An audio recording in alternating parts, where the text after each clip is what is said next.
Hello everybody, George from Ireland. This video is about Meghan and Harry and finding freedom. You notice how heterosexual couples, we always say the male before the females in Adam and Eve, Romeo and Juliet. But this one, is it quite often Meghan and Harry, or is it always Harry and Meghan? If I'm not mistaken, people quite often mention her name first. Significant, maybe because she wears the trousers in the relationship and indeed the strap on. Anyway, so Finding Freedom was published just a very short time ago. I haven't read it, just read reviews and seen lots of pull quotes and so on, which seems to be a very revealing book. I don't want to go into too much into the particulars. I'd probably find it tedious if I read the whole lot of this pap.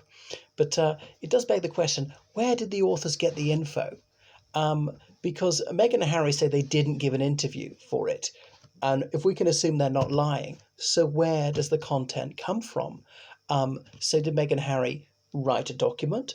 Did they authorize their friends to pass this on? Their PR team might have cooperated fully. I'm not sure. Or is the whole thing a fabrication? Did the authors simply make it up? In which case, why has there been no refutation from Meghan and Harry? You know, they're very assertive if they think they've been hard done by in the media. You know, Meghan's got this pushback strategy. She protested that she felt it was terrible that Buckingham Palace didn't retaliate when they were assailed in the press. So she's got herself into a mud fight with elements of the media, and that's obviously infra dignitate. The House of Windsor doesn't do that because you cannot win a mud fight. You'll always come out muddy, even if you are in the right. These two, Meghan and Harry, sworn enemies of the gutter press, and who would want to read such tedious twaddle, the minutiae of royal lives, the royal soap opera? Well, they obviously want to be involved in it. So they said they weren't going to speak to a lot of media outlets. Do not feed the monster. The press pack, that is a wolf pack, so far as they feel. It's a bit like, you know, Harry feeling his mother was hounded to her death by the paparazzi in that Paris tunnel in 1997. I mean, no, it didn't force the driver to get drunk and drive way too fast, but all right, there was an element of that. They probably wouldn't have been speeding if they hadn't been followed by several paparazzi on motorbikes. So Meghan and Harry, they moved all the way to Los Angeles because they felt they were suffering the depredations of the London press corps. Now, in case these two didn't know, there are things called planes. They've been on them enough, and there's a thing called the internet and all the rest of it. So journalists can follow them and photos can be sent back, or Los Angeles journalists could send it to the UK all around the world. So they're not really going to escape the press, particularly if they keep making public appearances, especially if they keep releasing communique. Anyway, so no denunciation of the book from Harry and Meghan, so I think we can assume that they're more than satisfied with it. Now, these two are doughty defenders of privacy. Strange, then, that there's a conversation between William and Harry in the book. Who gave that info? Not William. He's never cooperated in these books, as far as we know. He makes his public appearances. Okay, he's given the occasional interview, but really he's not intimately involved in fighting a media battle like his brother is. As he's said in interviews, he's sometimes hurt by things that are said in the press. You're powerless, just choose not to get upset about it. Remember about 20 years ago, the Mirror having a headline about him arrogant because he was writing to the hounds. But unlike his brother, he's wise enough not to get down and dirty in this sort of fist fight with the media. So who was the source? It can only have been Harry, even if indirectly. So Meghan Markle, she's acknowledged that previously she's got her friends to contact newspapers and magazines and put out her version of events, to gush to various magazines about how delightful she is, or how she adores animals and all the rest of it.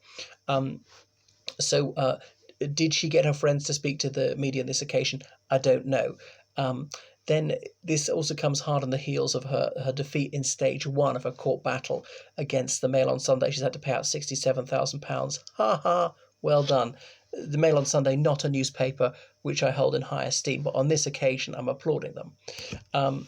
Anyway, so it of course comes down to this thing with the letter to her father and the text to her father, and you know, this is private correspondence. That's what she's taken out the lawsuit over. But some of this was mentioned in, I think, People magazine, and some of her friends had mentioned it to the media. And if she'd done it, if they did it with her say so, then it wasn't private. She's breached her own privacy yet again. She's breached it in the court case by revealing even more of the texts and letters, because they said they're quoted in a misleading way. So you don't really care about privacy. You care about them presenting you in a misleading light. Well, that's not a breach of privacy. So there is no privacy, especially if she'd published them as well as her father, selling them to be published. Anyway, so these two are a mess. They're so hypocritical. Feminist, I mean, how feminist is it taking your status completely from your husband? Savaging Kate Middleton. So much for the sisterhood. What about female solidarity? Making all these catty comments about her, their civil war in the royal family, washing dirty linen in private. My God, these two, what are they like? Do they have no self-awareness? I mean, my God, kind of low emotional intelligence. What are their PR people doing? Maybe they're just disregarding their PR people, like their Uncle Andrew. And as for her believing in egalitarianism, she's about as egalitarian as a heritable title. Oh, she's got a heritable title. I mean, I know she got it through marriage. And about as egalitarian as inherited wealth. Oh, her husband's got £30 million of inherited wealth. Anyway, so they're miffed that Prince William and Kate are higher up the pecking order. Yeah, it's called primogenitor. Royalty is not an equal opportunities employer, right? It's not, it's not a job you apply for. You're born into it, in case they hadn't realised that. These two, I mean, eco-warriors, I mean, they're about as environmental as having a carbon footprint 26 times greater than the average Briton, which is what they have by all the flights they go on, their predilection for going on private jets, despite preaching to everybody else. I mean, practice what you preach. Environmentalism begins at home. It really is nauseating. I mean, wow, talk about like millionaire blindness. They can't see what they're doing. Prince Harry telling people to fly less. Okay, then, what about all the people who are going to lose their jobs as a result of that? Are you going to bail them out? Are you going to give them any of your unearned wealth to help them out? My goodness, it's sickening. So they live in a huge borrowed house. I think it's a $15 million house in Los Angeles. How egalitarian is that? You know, we've got friends in high places living there for free. I mean, they couldn't afford to pay for their own accommodation, skinflints. I pay for my own accommodation. I'm not rich, as you can see. And a huge house is going to require a lot of air conditioning in California. So that's not good for the environment, unless they're going to go around in the nude. Anyway, and this is also particularly galling, given that it comes in the midst of coronavirus. Is it 500,000 people around the world killed, and all they can care about is themselves, as well as the people who've died. There's some people who are gravely ill, maybe for life, and there are people who've lost their jobs. There's severe suffering, and all they can do is whine that they don't like what the press says about them. With the dumbs, my heart bleeds. These two are so whinging. They are mawkish harridans. Wow, what a lachrymose tale. There is this moist story of Meghan and Harry, such tragedians. Well, the biggest martyrs ever. Anyway, I wish the Botox bitch would shut up, and the ginger fool whom she has on a lead. So she is a tantrum-prone, entitled termagant, and a long period of reticence on their behalf would be warmly appreciated. I think is the one thing that we will not get. To think that she was a briefcase beauty on Deal or No Deal.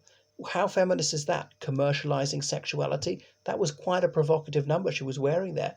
I don't mind that at all. In fact, I appreciate it. You know, she was easy on the eye. But if you're going to make money out of being eye candy, don't say, oh, well, we shouldn't be judged on looks. You were selling yourself on the basis of your looks. Do you think you would have got that job if you looked hideous? Somehow I suspect not. So there she was trading on that. Not very feminist.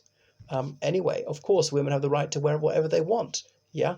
Not all feminists seem to believe that, I don't think. And men have got the right to enjoy watching them like this and to be turned on by that. Anyway, so these two, they're just a mess. They're all so self-defeating. They get themselves less and less sympathy. She's one of the most unpopular members of the British royal family. She still has some ardent adherents. So there are fanatical Meghan supporters. But she's such a divisive figure, a polarizing figure, and so is Harry. He used to be widely popular. But anyway, think about the Me Too movement. Harry, remember, he showed his penis to some young women in Las Vegas. Now, with the Me Too movement, he would be regarded as a sex offender. What a sick pervert he was to expose himself. And the United States is very harsh. In that state, couldn't he get jail time for that? But he got clean away with it. Meghan, why are you condemning for that? He's never apologized. He wore a Nazi armband. Okay, I was 19. He was going to a New Year's party. You have a license to make a tit out of yourself. He was lampooning Nazism, not evangelizing for it. But anyway, with a lot of these people today, with people like BLM, there can be no irony. They would say that, you really are a Nazi for this. He used to punch photographers for doing what they're entitled to do, which is taking his photograph. So it's amazing he was allowed into the army, consider his lack of self-discipline. He used to take cannabis and cocaine. Doesn't make him a bad person. I know Meghan's not particularly judgmental about drugs, but, he was a troubled child. His parents had the messiest ever divorce, and it was all over the papers. It was sordid, their goo-goo talk with their paramours when they're both committing adultery. So we do have to feel a bit sorry for him. I know materially he lacked for nothing, but emotionally, psychologically, there were difficulties, and so no wonder he grew up a bit warped. And he was 12 when his mother died in that car crash. Imagine having to walk a mile behind your mother's coffin with all the cameras in the world on you and not blub. So he did have it tough in some ways. I've got to hand it to him. And maybe as an adolescent and in early manhood, he was self-medicating for this childhood grief and woe with such substances. Well, that's my take on Meghan and Harry. So I wish they would just shut up, and if they really want to help, give money to the poor. That's all. I'm George from Ireland. Toodaloo.